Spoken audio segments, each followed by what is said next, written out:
PCS गुरु जी में आपका स्वागत है। दोस्तों आज 4 दिसंबर है, करंट अफेयर्स हम लेकर हाजिर हुए हैं। यूपी पीसीएस का जो एग्ज़ाम दे रहे हैं लोग, जून में जो पेपर देंगे, जून के आसपास पेपर होगा, उसके लिए ये क्वेश्चन बहुत इंपॉर्टेंट है। ये जो पीडीएफ है ये हमारे टेलीग्राम चैनल जो है पीसीएस गुरु जी का, उसमें भी अवेलेबल है। तो आप जिन्होंने ज्वाइन नहीं किया है तो वो जाके वो ज्वाइन कर लें। वहाँ पर आपको ये पीडीएफ और ये वीडियो दोनों मिल जाएंगे। दोस्तों पहला क्वेश्चन जो है वो है, national pollution control day is observed every year. एक पॉल्यूशन के ऊपर सवाल ये आया है कि राष्ट्रीय प्रदूषण नियंत्रण दिवस हर साल कब मनाया जाता है। एक तारीख पूछी जाती है। मैं हमेशा कहता हूँ कि तारीख को लेकर यूपी पीसीएस वाले ज़्यादा एक बहुत इमोशनल हैं। कई बार ऐसे क्वेश्चन आते हैं जो तारीख से जुड़े होते हैं। चूँकि पॉल्यूशन का है तो ये आपका एनवायरनमेंट का टॉपिक कवर भी कर रहा है, तो current affairs plus environment plus UP PCS का जो तारीख को लेकर होता है, तो ये क्वेश्चन थोड़ा इंपॉर्टेंट हो जाता है। नेशनल पॉल्यूशन कंट्रोल डे कब मनाया जाता है दोस्तों? वो मनाया जाता है 2 दिसंबर को। ठीक है। एजेंसी है नेशनल पॉल्यूशन कंट्रोल डे की is observe on December 2। National pollution control day is observe to instil awareness among people about environment pollution and is disasters consequences, कि कैसे पॉल्यूशन जो है वो प्रॉब्लम क्रिएट कर रहा है हमारे जो जहाँ पर इंसान जो रहते हैं, या इंसान कैसे पॉल्यूशन क्रिएट कर रहे हैं, इस पर भी आता है। खैर ये तो करंट अफेयर्स का सवाल हो गया, लेकिन क्योंकि मैं हमेशा की बात को बोलता हूँ, करंट अफेयर्स अगर आप जीएस के साथ दोनों को कंबाइन करके पढ़ेंगे तभी आप बेहतर रिजल्ट देख पाएंगे। या वनडे एग्जाम नहीं दे रहे हैं या पीसीएस का पेपर आप ट्राई कर रहे हो, तो थोड़ा सा आपको करंट अफेयर्स इस तरह पढ़ना है कि आप जीएस को भी कवर कर लो। इसीलिए मैं कुछ चीज़ें इसमें ऐड ऑन की हैं। जैसे कि एक जो सवाल जीएस में आया था कि भाई जो आपका पॉल्यूशन है वो किन किन गैसों की वजह से होता है। पॉल्यूशन जो है किन किन गैसों, तो उस समय 4 ऑप्शन आए, तो हमें छांटना था कि कौन सा नहीं होता है। तो जो अभी फिलहाल है इसमें है कि किन किन गैसों के कारण पॉल्यूशन हो जाता है, वो है नाइट्रोजन के ऑक्साइड्स, NOx। एक्स का मतलब होता है, एक्स में 1 भी आ सकता है, 2 भी आ सकता है, NO भी हो सकता है, NO2 भी हो सकता है। ठीक है, तो ये NOx है, नाइट्रोजन के oxides. Volatile organic compounds, carbon dioxide CO2, sulphur dioxide SOx। ये 4-5 जो है वो इंपॉर्टेंट है। वैसे कई और भी हैं, लेकिन मुख्यतः जो है वो ये है। NOx SOx जो होते हैं, ये आपको जो आप इंडस्ट्रीज़ से जो धुआं निकलता है उसमें अमोनिया ज़्यादा होता है, तो NOx और SOx वहाँ से होते हैं। कार्बन डाइऑक्साइड जो नॉर्मल हम लोग अपना पॉल्यूशन करते हैं गाड़ी की वजह से, या बाकी कोई सामान, कोई लकड़ी जलाने से जो गैस निकलती है, उसमें कार्बन डाइऑक्साइड बहुत मेजर गैस होती है। ठीक है, तो कुछ चीज़ें याद कर लीजिएगा, ये एनवायरनमेंट का क्वेश्चन है ये। तो चल थोड़ा सा और मैंने उसको और इंटरेस्टिंग किया कि मैं कहा चलो एक काम करते हैं, थोड़ा सा डिटेल में बनाते हैं फोटो के साथ कि कैसे चीज़ें होती हैं। एग्जाम में इसी फोटो से काफ़ी कुछ आ जाएगा। जैसे मैंने कहा, पहले आप देखिए कि CFS, देखिए आपका यहाँ पे क्लोरोफ्लोरोकार्बन्स। अब ये इंडस्ट्री है, इंडस्ट्री से क्लोरोफ्लोरोकार्बन्स जो हैं वो निकलते हैं। ठीक है, ऐसी इंडस्ट्री जैसे रेफ्रिजरेटर जहाँ से बनते हैं, डीओ बनते हैं, ऐसी इंडस्ट्रीज जो गैस यूज़ करती है उसमें एक गैस होती है वो क्लोरोफ्लोरोकार्बन्स होती है। वो गैस जब हमारे एनवायरनमेंट में जाती है तो ओजोन जो लेयर है, यहाँ पर जो ओजोन लेयर है वो क्या करती है कि ओजोन के जो O3 होता है, ओजोन का जो केमिकल फॉर्म O3 होता है, इसमें इसको रिएक्ट करके ये O2+O कर देता है। अब ओजोन जो O3 कहा जाता है, इसकी अपनी प्रॉपर्टीज़ होती हैं। इसकी पहली जो सबसे इंपॉर्टेंट प्रॉपर्टी वो ये है कि वो अल्ट्रा वायलेट रेज होती हैं, इनको वो रोकता है, सूरज से निकलती है। इसी कारण से पृथ्वी पर रहना संभव हो पाया है, जीवन जो है आया है, वो अल्ट्रा वायलेट रेज जो ओजोन लेयर रोक लेती है ये होती है। ठीक है, ओजोन वैसे बहुत पॉइजनस गैस होती है, बट ये, लेकिन जब ये CFC जाते हैं तो ये वहाँ पर O3 को O2 और O में कन्वर्ट कर देते हैं ये ऑक्सीजन। ठीक है, लेकिन प्रॉब्लम क्या है कि इसमें प्रॉपर्टीज़ नहीं है, O2 में वो प्रॉपर्टी नहीं है जो O3 में प्रॉपर्टी है। ठीक है, तो CFC जो है वो कौन कौन से होते हैं, ये आपका होमवर्क है, ये जो कर लीजिएगा CFC कौन कौन से होते हैं। ठीक है, ये आप ढूंढ लीजिएगा, ये क्योंकि एग्जाम में पूछते आता है, तो एनवायरनमेंट से जुड़ा हुआ सवाल आता है।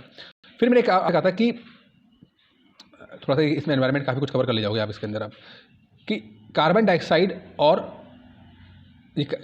SO2 और NO2 होता है, यहाँ से ही एक NO2 निकलता है। इंडस्ट्रीज से SO2 और NO2 उसमें जाते हैं, और ये जो आप ग्रीन हाउस गैस होती है, ग्रीन हाउस गैस कौन सी होती है कि वो गैस है जिसके अंदर सूरज की छोटी किरणें तो आ जाएं, बट ये रिबाउंड होकर जब ऊपर ना जा पाएँ। ये लॉन्ग वेव्स हैं, ये शॉर्ट वेव्स हैं। अब सूरज से जो वेव्स निकलती हैं वो शॉर्ट वेव्स होती हैं, पृथ्वी पे आ जाती हैं आराम से, ये ओजोन को ये कर देते हैं। बट जब ये पृथ्वी टकराती हैं तो ये वापस नहीं जा पाती। क्यों? क्योंकि ये लॉन्ग वेव्स हो जाती है, इनकी प्रॉपर्टी चेंज हो जाती है और ये अंदर ही अंदर रह जाती है, ये अंदर ही, और ये इस कारण से गर्मी जनरेट करती हैं। इसी कारण से जो अर्थ का जो टेम्परेचर है वो बढ़ जाता है। ये आपको थोड़ा याद रखना है। SO2 NO2 होता है। फिर एक काम और भी होता है इनसे, जब बरसात होती है, जब बादल आते हैं, बादल आने से ये जो गैस है, ये गैस पानी के साथ मिल जाती है और निकलती है, ठीक है। और मार्बल वाले जो हमारे कंस्ट्रक्शन होते हैं, जैसे कि ताजमहल टाइप के हैं, तो उन पे जब पानी गिरता है, ये SO2 NO2 वाला पानी, सूरज रेन वाटर, ये उसके अंदर कार्बन, इसके अंदर आई थिंक मार्बल जो होते हैं, मार्बल को ये पीलापन कर देता है। ये एसिड रेन जो होते हैं, ये मार्बल को ख़राब करके, उसका रंग ख़राब करके एक पीलापन ला देता है इसके अंदर। तो एसिड रेन बहुत इंपॉर्टेंट हो जाती है। तो आगरा वगैरह जो है, वहाँ पर ये चीज़ बहुत देखने को मिल जाती है। इसीलिए बुजुर्ग कहते हैं कि कोई भी पहली बार जब बरसात हो, जब नया नया मानसून आता है या पहली बार बरसात हो, तो आपको बारिश में नहीं जाना है, क्योंकि ये SO2 NO2 गैस जो होती हैं वो आ जाती हैं, ठीक है। फिर अच्छा, आपको आता है कि चलिए एक काम और बताते हैं आपको कि ये जो न्यूट्रिशन वाली गैसें होती हैं, जब ये नीचे आती हैं, पानी में आती हैं, तो यहाँ पर क्या करती हैं, क्योंकि गैस होती है इसके अंदर, कार्बन होता है या नाइट्रोजन NO2 है, ठीक है, नाइट्रोजन कंटेंट ज़्यादा होता है, तो ये गैस प्लस फर्टिलाइज़र के साथ साथ जो खेत में फर्टिलाइज़र इस्तेमाल करते हैं, वो जब चीज़ें यहाँ पर पानी बह के गुजरता है, और पानी जो खेत वाला पानी और ये वाला पानी जिसके अंदर नाइट्रोजन कंटेंट ज़्यादा है, ठीक है, वो जब आता है तो ये क्या करते हैं, ये एल्गी का जो होता है, इसको थोड़ा सा इनकी ग्रोथ पे बहुत ज़्यादा आता है, ग्रोथ आ जाती है, क्योंकि इसमें नाइट्रोजन कंटेंट है, तो एल्गी ज़्यादा इसके अंदर आती है। और फिर ये क्या करते हैं, यूट्रॉफिकेशन का प्रोसेस करते हैं। यूट्रॉफिकेशन का मतलब क्या होता है? इसका मतलब ये होता है कि आपके जो पॉन्ड होता है या जो कोई भी पानी होता है, उसके ऊपर ये एल्गी का जो है बहुत ज़्यादा ग्रोथ हो जाती है, और ऑक्सीजन की जो कमी है पानी के अंदर हो जाता है, तो मछली वगैरह होती हैं वो जीवित नहीं रहती हैं। तो यूट्रॉफिकेशन जो होता है वो आपको पढ़ना है। ये मैंने काफ़ी कुछ कवर कर दिया इसके अंदर, क्योंकि मुझे बहुत इंपॉर्टेंट लगा ये। बाकी आप पढ़ लीजिएगा, कुछ दिक्कत हो तो डिस्कस कर लीजिएगा। निम्नलिखित में से किस देश ने 3 दशकों में पहली बार भारत से चावल आयात करने शुरू किया है? कौन सा देश इन चारों में से है? Nepal, Bangladesh, Vietnam, China. इसमें से जिसने इंडिया से चावल को इम्पोर्ट किया है, दोस्तों, वो है चाइना। चाइना ने चावल जो है वो इम्पोर्ट किए हैं इंडिया से, मतलब कुछ व्यापार हो रहा है चाइना और इंडिया के बीच में, और चाइना ने बहुत सारा जो चावल है वो इंडिया से लिया है। क्यों लिया है? क्योंकि जो जहाँ से चावल आते थे, जैसे कि आपका इंडोनेशिया हो गया है और बाकी दूसरी कंट्रीज होगी, वहाँ पर चावल की ग्रोथ कुछ कम हुई है। इस कारण से इंडिया ने जब ऑफ़र किया चावल के लिए कि हम आपको थोड़ा सा सब्सिडी वाले रेट में भेज देंगे, सस्ते में भेज देंगे, तो चाइना ने इसको ले लिया है। तो वैसे तो इंडिया चाइना से बहुत कुछ लेता है, जैसे कि आपका इलेक्ट्रॉनिक्स के सामान है, बट चाइना ने इस बार चावल लिया है। मुझे अब ये बताइएगा, मैं मेंस के बारे में डिस्कस कर रहा हूँ, क्योंकि ये मैं अपने ऑफलाइन क्लासेस में डिस्कस कर चुका हूँ मैं, कि जो ट्रेड हो रहा है इंडिया और चाइना के बीच में, अगर इंडिया वाले वो ट्रेड व्यापार पूरा बंद कर दे, चाइना से कोई भी चीज़ इंपोर्ट ना करें या कोई भी एक्सपोर्ट ना करें, तो क्या ये सही है? क्या सही तरीका है? आपको ये पॉइंट्स लिख के या तो कमेंट बॉक्स में लिख दीजिएगा या तो मुझे व्हाट्सअप कर दीजिएगा इस नंबर पे। तीसरा क्वेश्चन है, which the following countries has successfully landed its space craft Chang'e 5 probe on moon to bring back lunar rocks. एक स्पेस क्राफ्ट भेजा गया है जिसका नाम है चैंग्स 5। ये क्या कर रहा है, इसने गया मून पे गया और वहाँ पे जाके जो पत्थर होता है वो उठा के ले आया, जो यहाँ पे रिसर्च होगी। तो ये पूछा कि चैंग 5 कहाँ का है? चीन, जापान, साउथ कोरिया, फ्रांस। दोस्तों, नाम से आपको दिख रहा है चैंग जो है वो चाइना का एयरक्राफ्ट है ये, ठीक है। इसका काम क्या है, ये मून पे गया, वहाँ से पत्थर उठाए, अब वापस लेकर आएगा, यहाँ पे रिसर्च होगी इसकी, पत्थर किस तरह की चीज़ें होती हैं, ठीक है। अच्छा, अब चूँकि मैं GS से पढ़ के देखिए या किसी करंट अफेयर्स देखते हैं, तो दोस्तों पिछले 5 जो इंडिया ने 4-5 जो सैटेलाइट भेजी हैं, चूँकि कोरोना वायरस के कारण जो लॉकडाउन हुआ, उस कारण से जो शेड्यूल किया गया था सैटेलाइट्स का, वो उतना फुल टाइम टेबल के हिसाब से नहीं जा पाया। इंडियन सैटेलाइट जो भेजी हैं वो जानना बहुत ज़रूरी है। यहाँ पर 2020 में मात्र 2 ही सैटेलाइट गई हैं। पहली गई है EOS-01 जो 7 नवंबर को गई थी, या PSLV-49 के माध्यम से गई थी। PSLV-49 के माध्यम से ये गई थी, और ये इसका काम करता है डिज़ास्टर मैनेजमेंट सिस्टम और अर्थ ऑब्जर्वेशन। ये दोस्तों, जब भी सैटेलाइट से सवाल आते हैं, देखिए, या तो पूछ लेगा सैटेलाइट कौन सा है, किस देश का है, या वो ये पूछेगा कि सैटेलाइट गया है, जैसे EOS जो गया है, इसका काम क्या है, मतलब जैसे कि डिज़ास्टर मैनेजमेंट है या कम्युनिकेशन है या मिलिट्री है, ठीक है, ये आपको करना है, या लूनर मिशन है या सोलर मिशन है, क्या मिशन है, तो आपको मैच द फॉलोइंग कर देगा। एक तरफ आपको सेटेलाइट का नाम दे देगा, दूसरी तरफ वो क्या काम करते हैं आपको देखना है। फिर आपको दे देगा कि वो PSLV की कौन सी सेटेलाइट फ्लाइट थी है, तो PSLV C49 जो थी वो EOS 01 की, तो लेटेस्ट जो है C49 है ये। तो 2-3 तरह से क्वेश्चन आपको आते हैं, ठीक है, तो उसको ध्यान देना है। तो मैंने मोटा मोटा देख लिया है कि EOS 01 जो है PSLV 49 के डिजास्टर मैनेजमेंट के लिखा है। फिर GSAT 30 जो गया है वो एरियन 5 से गया है, जो बड़ा है, तो इसलिए इंडिया से नहीं हुआ है, ये बाहर से फ्रेंच गुयाना से गया है। ये एरियन 5 गया, इसका काम क्या है, वो है कम्युनिकेशन के ऊपर। फिर आया है रिसैट 2BRI जो PSLV 48 से गया है। फिर है कैटोसैट 3 PSLV 47 से गया है। फिर चंद्रयान 2 जो गया है वो GSLV MK3, और RISAT जो है वो गया है PSLV 46 से। तो 4-5 ये गए हैं, इनको पढ़ लीजिएगा किस काम के लिए गए हैं, ये मैंने इस वीडियो में कर दिया है। लेकिन एक चीज़ मैं थोड़ा कवर करना चाहूँगा जो ज़्यादा कवर नहीं होता है। सेटेलाइट गए तो हैं, लेकिन सेटेलाइट कहाँ गए हैं, एक गया GSO में, एक गया LEO में, एक SSPO में गया। ये क्या चीज़ होती है, ये क्या चीज़ है GSO LEO SSPO? दोस्तों ये वो रूट है जो जहाँ पर सेटेलाइट ट्रैवल करेगा। जैसे सेटेलाइट गया और उसने बोला कि LEO में गया है, लोअर अर्थ ऑर्बिट, मतलब जो ऑर्बिट अर्थ के पास में है। जैसे ये मान लो ये अर्थ है आपका, तो बिल्कुल पास में जो होगी वो LEO हो जाएगी, ठीक है, उसका काम थोड़ा अलग होगा। फिर थोड़े से ऊपर जो होगी वो MEO हो जाएगी, ठीक है। फिर आपका होता है GEO, और दूर बड़ी हो जाएगी, जैसे फोटो दे रहे हैं, ठीक है। तो ये अलग अलग ऑर्बिट में अलग अलग तरीके से काम होता है कि हम उसको कम्युनिकेशन के रूप में इस्तेमाल कर रहे हैं, उसका काम क्या है, तो अलग अलग ऑर्बिट में ये घूमते हैं ये, ठीक है। चलिए, Five Eyes Alliance was in news for raising its concern against China's imposition of curbs on Hong Kong. Which of the following country is not a member of Five Eyes Alliance? क्या बोल रहा है, देखिए बात simple सी बात है। वो बोल रहा है कि 5 Five Alliance जो है, इसका नाम Five Eye Alliance, उसने इस बात की चिंता व्यक्त की है कि चाइना जो हांगकांग में कर रहा है वो ठीक नहीं कर रहा है, ठीक है। अब ये बताइए कि क्या इन 4-5 में से इंडिया की बात नहीं कर रहा मैं, इनमें से इन 5 में से कौन सी जो कंट्री है वो इस 5 आई अलायंस का हिस्सा नहीं है, 5 आई अलायंस का हिस्सा नहीं है इन 4 कंट्रियों में से। तो दोस्तों इन 4 कंट्री में से आपका जो जापान है जो वो नहीं है। बाकी UK, कनाडा, ऑस्ट्रेलिया इसका हिस्सा है जो हम पढ़ेंगे इसमें। ये आपका US, UK, कनाडा, ऑस्ट्रेलिया और न्यूजीलैंड ये 5 आई के मेंबर हैं ये, ठीक है, 5 आई के मेंबर हैं। तो कभी कभी पूछा था कि इंडिया का इसका मेंबर है, तो आप देखेंगे इंडिया का मेंबर नहीं है। एक बार सवाल पूछा था कि इंडिया किस का मेंबर है, आपको ये देखना है कौन से ऑर्गेनाइजेशन का मेंबर है, कि UN का है कि नहीं है, या WHO का है कि नहीं है। तो ये आपको कुछ थोड़ा सा आइडिया देके चलना है कि इंडिया किसका है किसका नहीं है। विकलांग व्यक्तियों का अंतर्राष्ट्रीय दिवस कब मनाया जाता है, किस तारीख को? International day of persons with disabilities is observe every year on 3-2-4-1। दोस्तों तो ये हर साल 3 दिसंबर को मनाया जाता है। डिसेबल्ड लोग जो होते हैं, जिसे दिव्यांग कहा जाता है, वो लोग, उनका ये मनाया जाता है, ठीक है। अच्छा, अब दिव्यांग के ऊपर ये पता लग गया कि भाई चलो ठीक है 3 दिसंबर होता है, लेकिन कुछ और क्वेश्चन बनते हैं। जैसे कि आपका आता है सेंट्रल गवर्नमेंट स्कीम, कौन सी गवर्नमेंट स्कीम जो हैं वो डिसेबल्ड के साथ जुड़े हुए हैं, ठीक है। पहली है ADIP, एक है दीनदयाल रिहेबिलिटेशन स्कीम, ये बहुत इंपॉर्टेंट है, दीनदयाल रिहेबिलिटेशन स्कीम जो है। फिर ADIP scheme for assistance to disabled person fitting of aids and application, ठीक है। तो 4-5 ये जो योजना है वो देखना है। ADIP है, फिर दीनदयाल रिहेबिलिटेशन स्कीम है, फिर national award for people and with disabilities and integrated programme for older person, vocational rehabilitation, incentive to private sector employees for providing employment process with persons with disabilities। तो 4-5 हैं, इनको ध्यान रखना है कि कौन सी किस काम के लिए होती है। 6वां क्वेश्चन है ग्लोबल टेररिज्म इंडेक्स 2020 पर भारत को किस स्थान पर रखा गया है?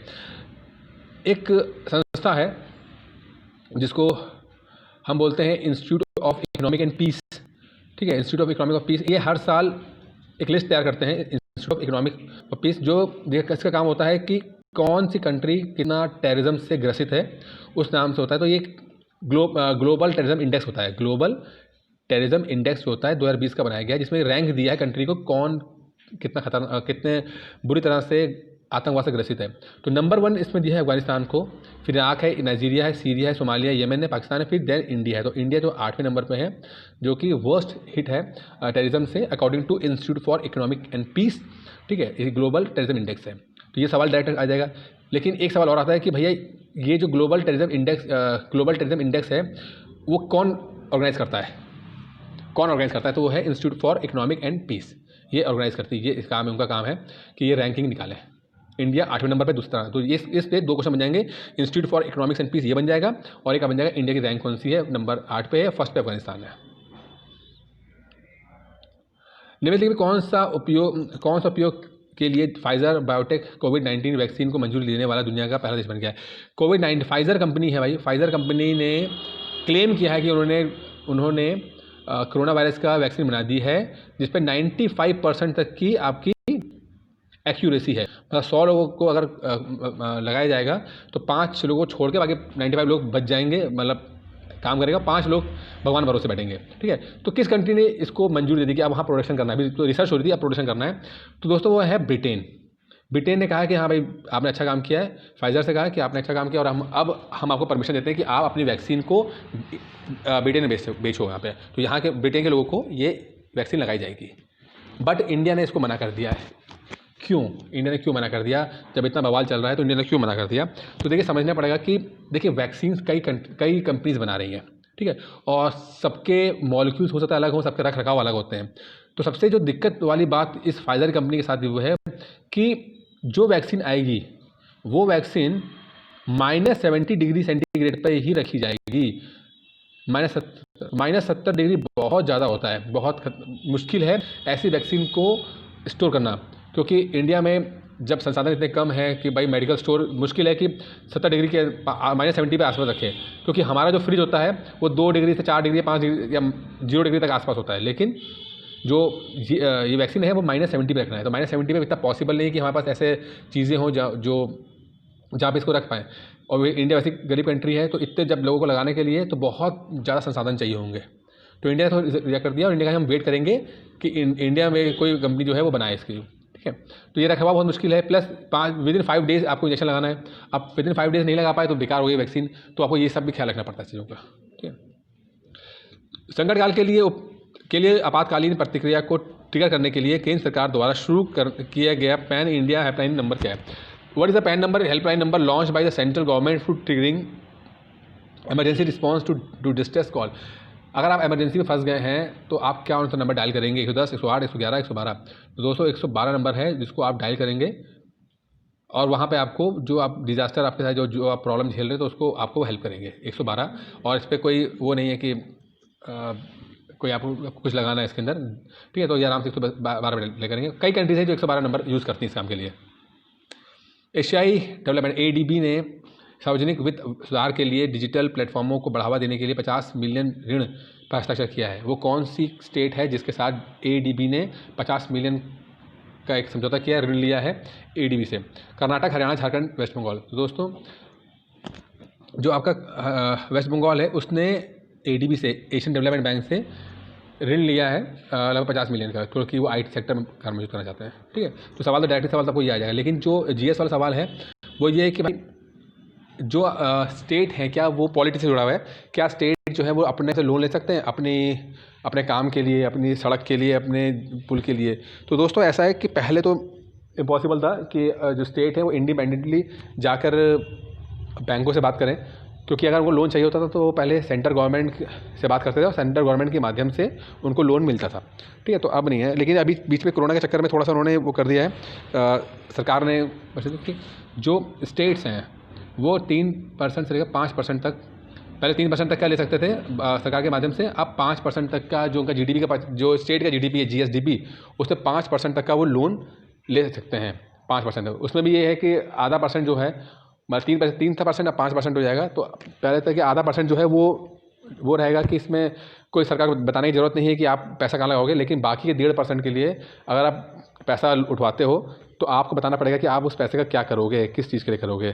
तो ये चीज़ आपको समझना पड़ेगा कि जो GSDP है उसको मेंटेन करने के लिए 5% जो टैक्स लग रहा है उसमें लगभग 1.5% ऐसा है जिसको बताने की ज़रूरत नहीं है, जो सरकार नहीं पूछेगी या नहीं बोलनी चाहिए और आपको बताने की ज़रूरत नहीं है, आप उसे कहीं भी यूज़ कर सकते हो। लेकिन बात का जो 1.5% GDP का है वो आपको बताना पड़ेगा। तो ये पूरा सब चीज़ें थी। बाकी इस वीडियो में जितना भी संभव था करंट अफेयर साथ GS पढ़ने का वो सब मैंने डिस्कस कर लिया है।